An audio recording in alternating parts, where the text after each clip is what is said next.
तो जय नमस्कार साथियों, मैं मुकेश सर आप सभी का स्वागत करते हैं स्टूडेंट आज के इस क्लास में। स्टूडेंट अगर आप लोग भी आरआरबी ग्रुप डी के अगर एग्जाम की तैयारी कर रहे हैं तो यकीन मानिए स्टूडेंट आज के क्लास आप सभी के लिए काफी ज्यादा इंपॉर्टेंट होने वाला है। क्योंकि प्यारे दोस्तों आज की इस क्लास के अंदर हम लोग आरआरबी ग्रुप डी के लिए एक सिंपल पेपर लेकर आए हैं जिसमें कि आप सभी के लिए वो सारे क्वेश्चंस लिया गया है जहां से कि एग्जामिनर आप सभी के एग्जाम में प्रश्न पूछ सकता है। तो आप लोगों से एक ही रिक्वेस्ट है कि आज की इस क्लास को आप लोग एंड तक देखिएगा क्योंकि आज की क्लास आप सभी के लिए काफी ज्यादा इंपॉर्टेंट होने वाला है। तो चलिए स्टूडेंट आज की इस क्लास को स्टार्ट करते हैं आप सभी के पहले प्रश्न के साथ। पहला प्रश्न कर रहा है कि निम्नलिखित भारतीय शासकों में से कौन था जिसने विदेशों में आधुनिक पद्धति से दूतावास स्थापित किया था। ऑप्शन नंबर ए में है हैदर अली, बी में मीर कासिम, सी में शाह आलम द्वितीय और डी में टीपू सुल्तान। तो राइट आंसर हो जाएगा आप सभी का ऑप्शन नंबर डी यानी कि टीपू सुल्तान आप सभी का करेक्ट आंसर हो जाएगा क्वेश्चन नंबर 1 का। चलिए अगले प्रश्न की ओर बात करते हैं और आप लोगों से एक ही रिक्वेस्ट है कि अगर आप लोग चैनल पर पहली बार हैं तो चैनल को सब्सक्राइब कर लीजिएगा और क्वेश्चन का साथ साथ में आप लोग आंसर दीजिएगा कि आप लोग कितने क्वेश्चन के आंसर दे पाते, ठीक है ना। चलिए अगला प्रश्न है कि निम्नलिखित में से किसने प्रसिद्ध चट्टगांव शस्त्रागार लूटा था। लक्ष्मी सहगल, सूर्यसेन, बटुकेश्वर दत्त या जे.एम. सेनगुप्त। राइट आंसर हो जाएगा आप सभी का सूर्यसेन ने। ऑप्शन नंबर बी आप सभी का करेक्ट आंसर हो जाएगा क्वेश्चन नंबर 2 का। चलिए अगले प्रश्न की ओर बात करते हैं आप सभी का। अगला प्रश्न है कि अखिल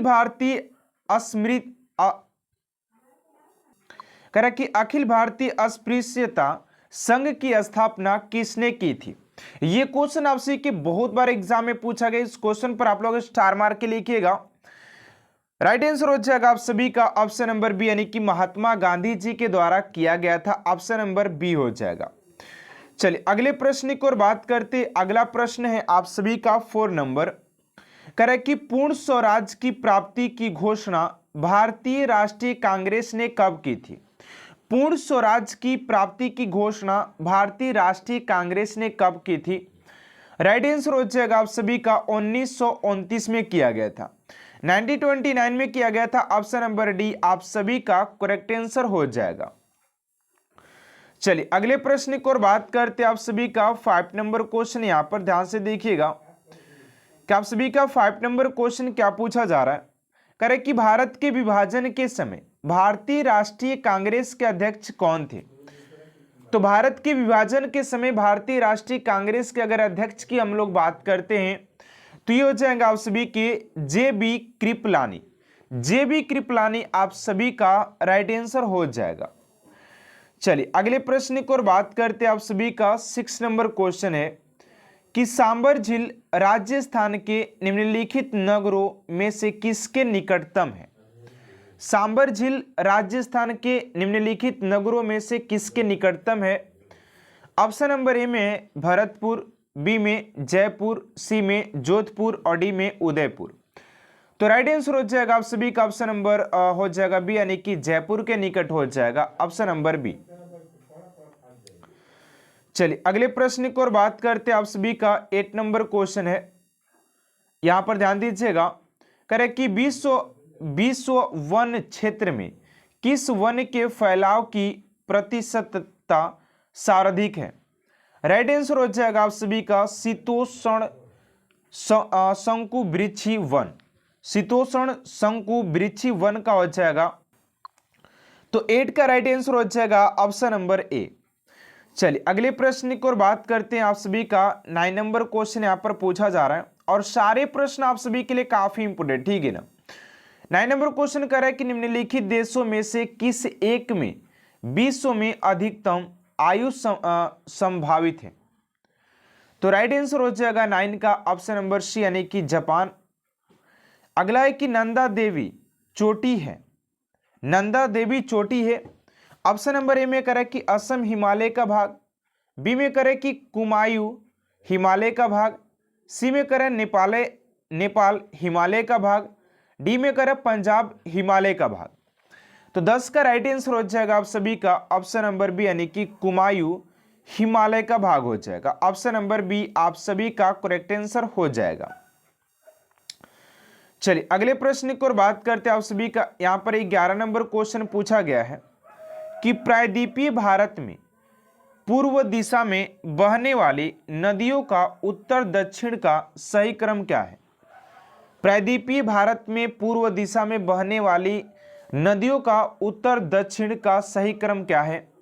तो 11 का हो जाएगा ऑप्शन नंबर ए यानी कि स्वर्ण रेखा, उसके बाद महानदी, गोदावरी, कृष्ण, पेनार, कावेरी और वगई हो जाएगा। वगई ऑप्शन नंबर ए हो जाएगा।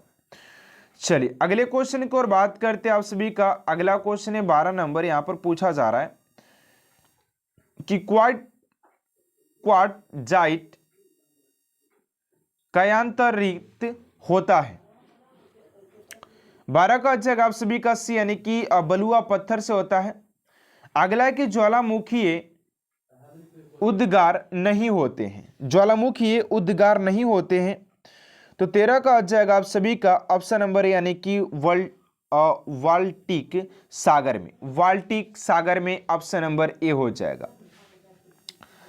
चलिए अगले प्रश्न की ओर बात करते हैं आप सभी का। 14 नंबर क्वेश्चन है, यहां पर ध्यान से देखिएगा।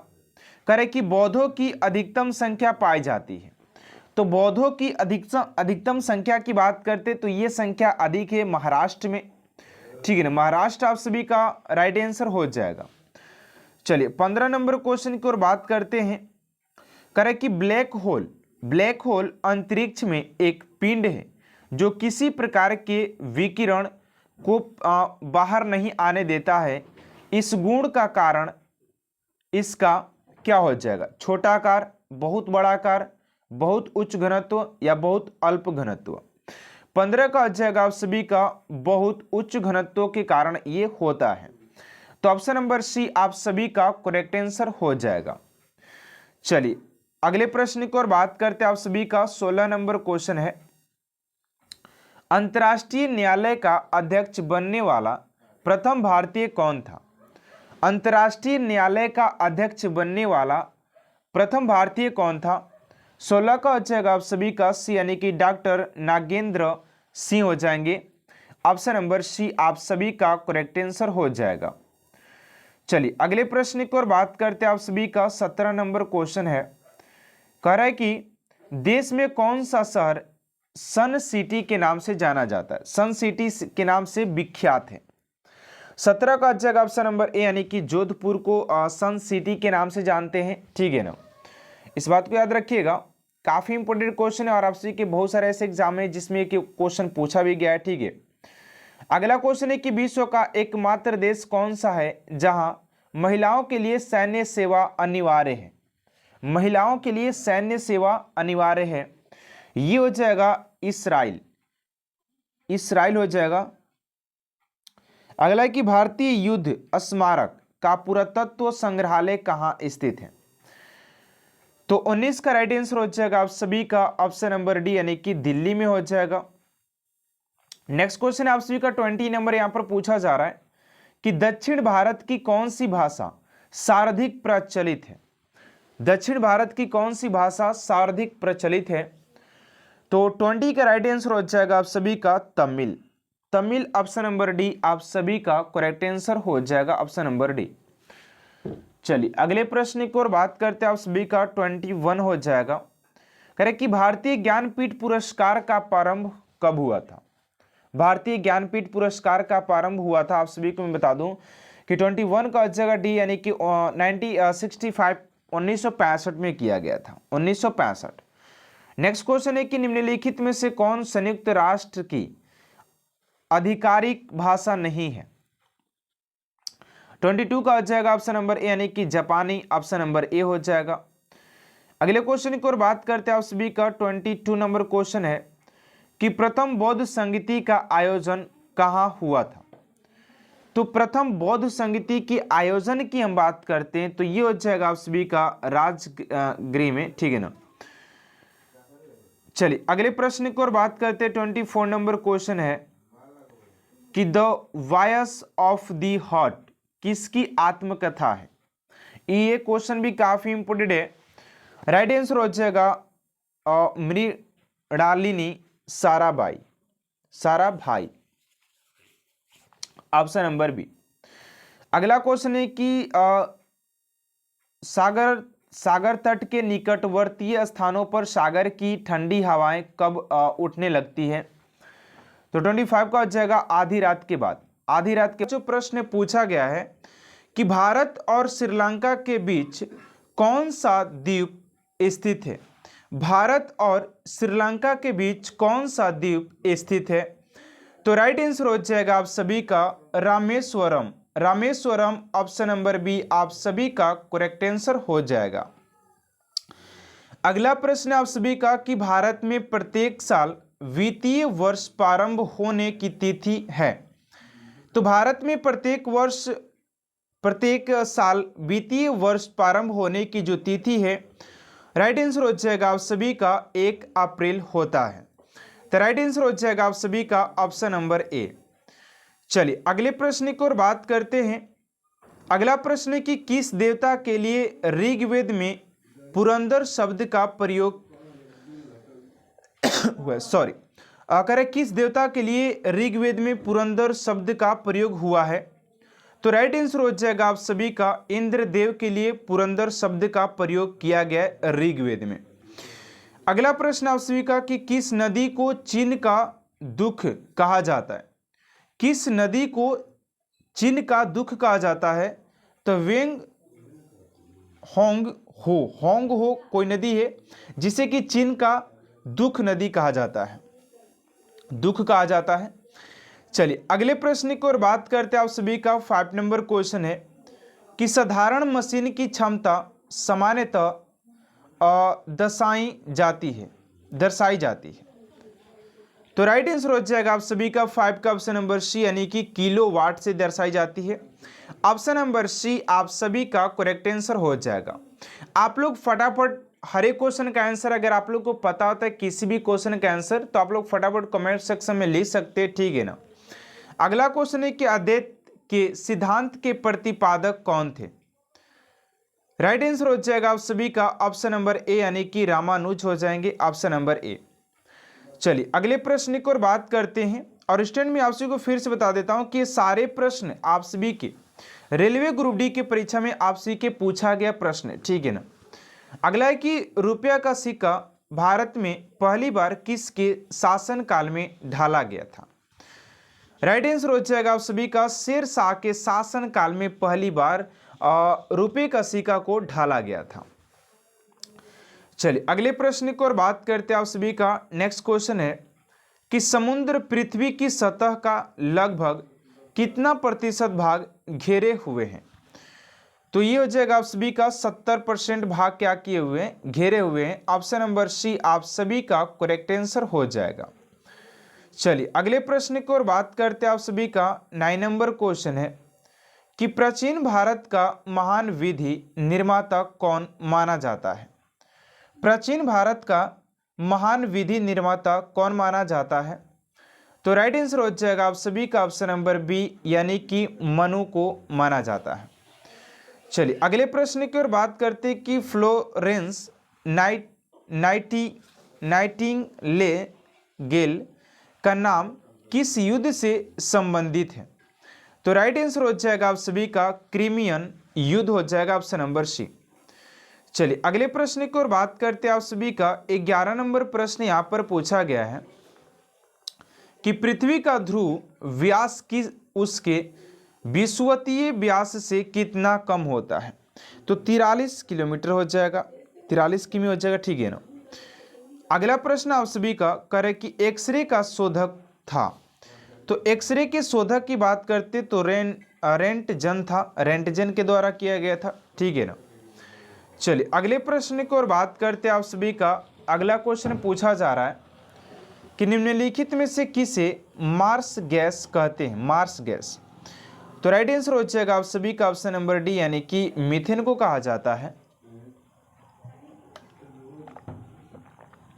अगले प्रश्न की ओर बात करते हैं स्टूडेंट, उससे पहले आप सभी से एक छोटा सा रिक्वेस्ट है कि अभी तक आप सभी मेरे चैनल को सब्सक्राइब नहीं किए हैं तो प्लीज साथियों चैनल को सब्सक्राइब कर साथ साथ बेल आइकन को प्रेस कर दीजिएगा ताकि सब मोस्ट इंपोर्टेंट क्लास आप तक सबसे जल्द पहुंचते रहे। चलिए अगला प्रश्न है कि भारतीय पटल पर आर्य लगभग के बीच उभरे थे, कितने वर्षों के बीच उभरे थे? तो 14 का हो जाएगा आप सभी का ऑप्शन नंबर सी, यानी कि 1500 से 200 ईसा पूर्व, ठीक है ना।